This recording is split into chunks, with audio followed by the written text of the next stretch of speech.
Welcome back once again. Ever since Fubara withdrew from the APC gubernatorial race and he was later appointed as the APC presidential chairperson, where the agreement Nyesom Wike stated that they had was what he has kept. To Nyesom Wike, it is not surprising that Fubara withdrew from that race. On the other hand, that authentified Chinda as the APC gubernatorial candidate ahead of 2027. Sincerely speaking, nobody knew that along the line, politics is still hitting hard because as we speak, a lawsuit has been filed against Chinda, being Nyesom Wike's loyalist, stating that this lawmaker was the minority leader in the House of Representatives under the National Assembly, and there had not been any time or a video clip that showed that he publicly decamped from PDP to APC. In furtherance, whatever made him to secretly decamp from PDP to APC was not made public, and he is a public servant sent by his constituency to the National Assembly, so he needs to make it public. As if that is not enough, he is also holding a minority leader position under the PDP in the National Assembly, and he is now coming to contest under another party for governorship. He did not relinquish his position or probably resign before contesting. So these are the challenging documents and suits that has been filed against. I'm going to be showing you who filed it and what is happening. Now, rumors have it that the persons that have actually made this suit is a loyalist of Fubara rather. And sincerely speaking, so many persons are stating that this is another issue that is going to be hitting up the political space in Rivers State. I'm going to be showing you all of that and exactly how Nyesom Wike had previously made a very clear clip that shows that Chinda coming to vie for governorship position is not far-fetched. Nyesom Wike actually knew what played out previously. I'm going to be showing you all of that. But before I do that, sincerely speaking, the fracas and issues happening in the political space in APC has shown that so many things are happening beneath the scene. I'm going to be showing you now, play the video shortly for you to hear this particular, APC member who cried bitterly following the fact that he was marginalized with other persons after purchasing from right in Imo State, and at the end of the day, they were denied tickets and ticket was given to other persons. They started crying, and this time, so many persons are stating that the evil men do continue to live after them. Watch, and when we come back, we'll continue. See this one. See this one. See this one. This one is 5 million naira. See this one. This one is 1 million naira. They took this one. They refused even to give me ticket, to give me receipt for this. I forced them to. This one is 5 million naira. This one is another 1 million naira, making 7 million naira. I paid.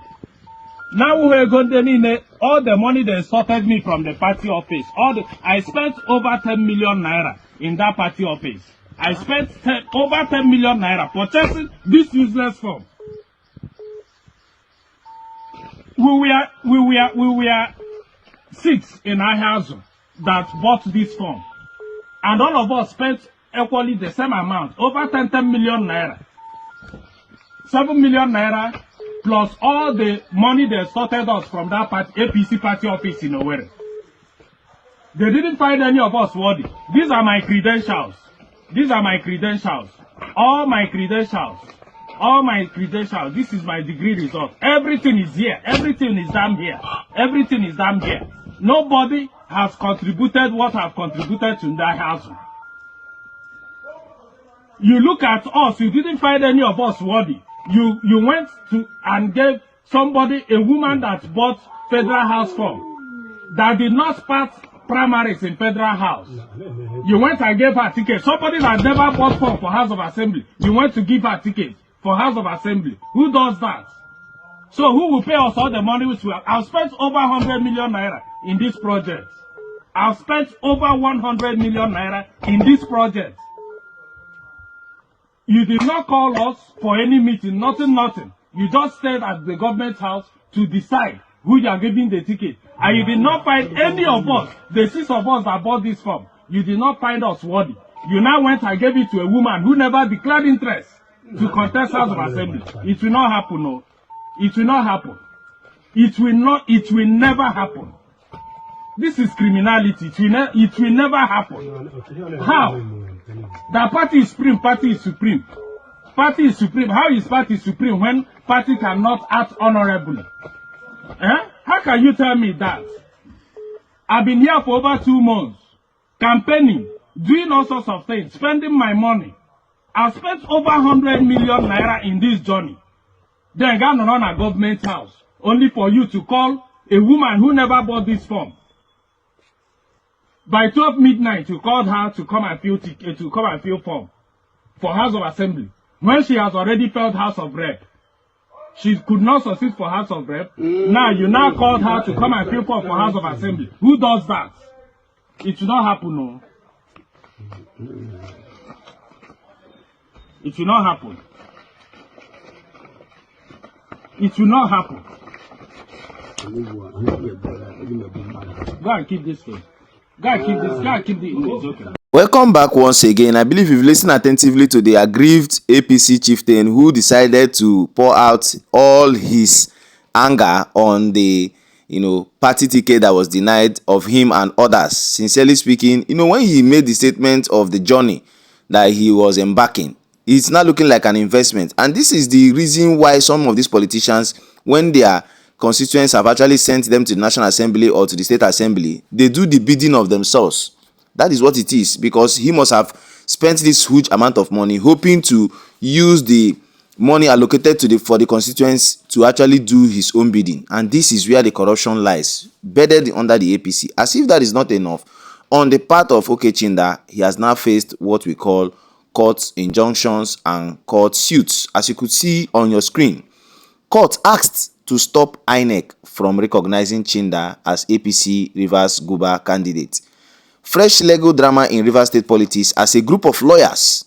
Now, nobody knew or actually would dictate if these lawyers are from similar Fubara or from other factions, or actually set of lawyers that are against whatever WIKE and his allies are actually doing in Rivers State, has asked a federal high court in Abuja to stop INEC from recognizing Kingsley Chinda as the APC gubernatorial governorship candidate for Rivers State. The suit reportedly argues that Chinda's alleged defection from PDP to APC did not follow constitutional and electoral procedures guiding lawmakers' party switch. The plaintiffs are also seeking his disqualification from the 2027 Rivers governorship race and questioning his continued position as minority leader in the House of Representatives. Sincerely speaking, when this broke out, so many persons were questioning the supporters of WIKE, actually questioning the legality of these lawyers to actually take out this particular route. The lawyers may have a valid case at this point, because when the minority leader defects, when did he defect? That is the question so many persons are asking. The House is formally notified by the defector, because whenever a lawmaker defects, the House is formally notified by the defector via an official letter to the Speaker of the House of Representatives during a plenary session. The Speaker reads the letter aloud to the chamber. That is what happens. But on the part of Chinda, there was never a video clip that showed where the leader of the House, Tajun Abbas or probably Kanu, read out his defection. As if that is not enough, the party /caucus may immediately replace him, because the minority leader is expected to come from the largest opposition party in the House. Now, what it means is the minority leader of the House went and started contesting for a governorship seat without relinquishing that position under a plenary or is now a breach of the constitution. But rather, he remained as the minority leader and later emerged as a candidate under a different political party. Now he's holding two positions at the same time from different political parties.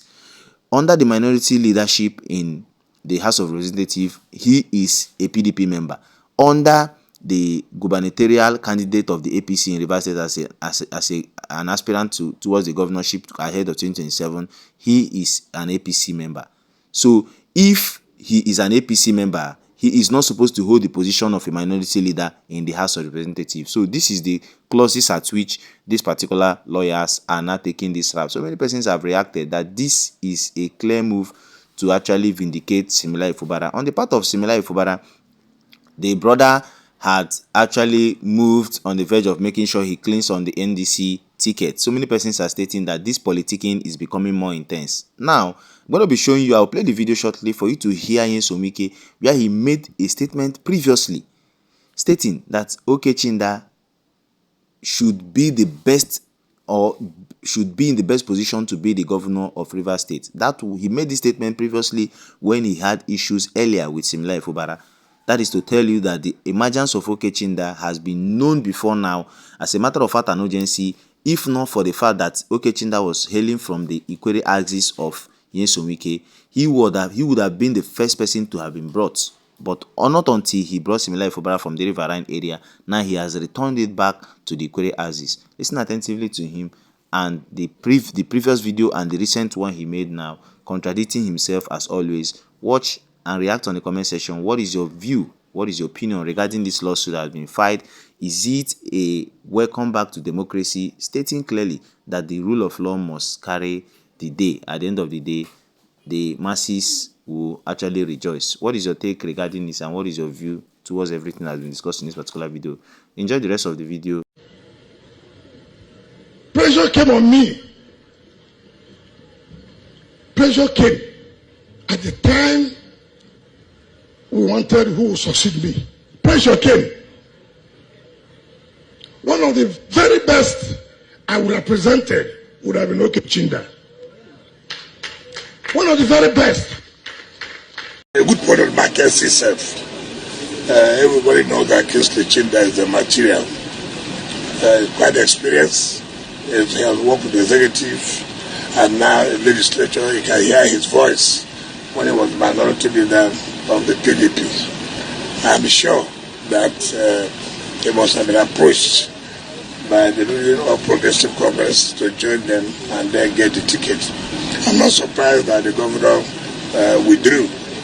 In the first place, he ought to have collected the form because the agreement was reached that the impeachment should be dropped, while he should also not talk about second term. And so, for me, I'm not surprised that he has to withdraw at that stage. But the collective form first didn't show sign of gentlemanship. He didn't show that sign, and that was not expected. We thought that Mr. President had been intervened severally and pleading with legislature not to continue with impeachment, that he should have been told play his own game. But whatever it is, he has withdrawn, and somebody has emerged as the global candidate of the Progressive Congress.